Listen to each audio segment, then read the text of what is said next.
আমাদের যে এই সরকারের বিরুদ্ধে দেশি বিদেশি চক্র এরা অ্যাক্টিভ, তারা চায় এই সরকারকে বিপদে ফেলতে। সরকারেরও বোঝা উচিত ছিল যে কোনো একটা আন্দোলন হোক না কেন, আজকে ছাত্র কালকে অন্যদের আন্দোলন হোক, এটার মধ্যে জঙ্গিরা এসে ঢুকবে, জামাত শিবিরা এসে ঢুকবে।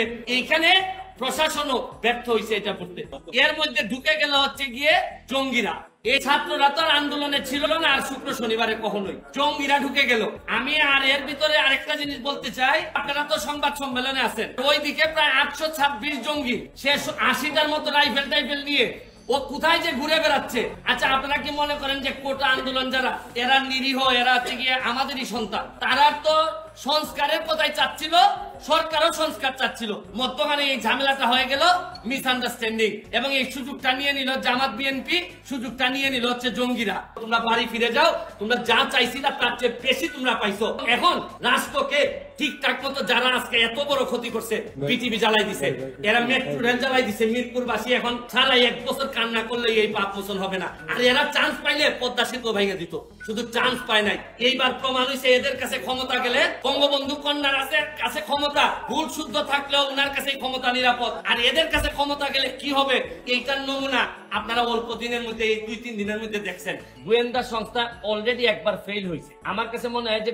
গোয়েন্দা সংস্থার ব্যর্থতার কারণেই তো শুক্র শনিবারে এই ধরনের ঘটনা ঘটলো। এতগুলা মানুষ জামাত শিবির বা এই ধরনের লোকজন এসে এখানে অ্যাটাক করলো, গোয়েন্দা সংস্থার লোকজন জানে না, এটা তো তাদের একটা ব্যর্থতা। এখানে তো হাত দিতে হবে যে কেন আপনারা জানলেন না, এটার দায়িত্ব তো সরকারের। সরকারের প্রতি বিশ্বস্ততা কমে গেছে ছাত্রদের, এইটারে বাড়ানোর জন্য আমাদের কোর্টের প্রতি বিশ্বস্ততা কমে গেছে। কারণ কোর্ট বলার পরেও ছাত্ররা শুনে না, প্রধান বিচারপতি বলার পরেও ছাত্ররা শুনে না। কারণ হচ্ছে গিয়ে আপনি যাই বলেন, বাস্তবতা হচ্ছে গিয়ে ছাত্রদের জন্য যে বিশ্বস্ততা থাকা দরকার ছিল প্রশাসন এবং বিচার বিভাগের, এই বিশ্বস্ততা নাই।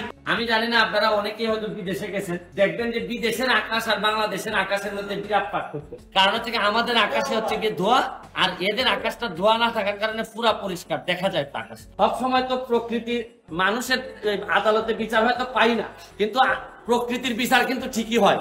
দেখেন এইবার তার এলাকার কালকিনির মানুষ একেবারে শোয়াই দিছে, মানে কত চেষ্টা করো ভদ্রলোক, কিন্তু এই নৌকা নিয়েও জিততে পারে না। এর মানে মানুষ ঘৃণা প্রকাশ করছে, কোনো না কোনো ভাবে তো কিছু বিচার হচ্ছে।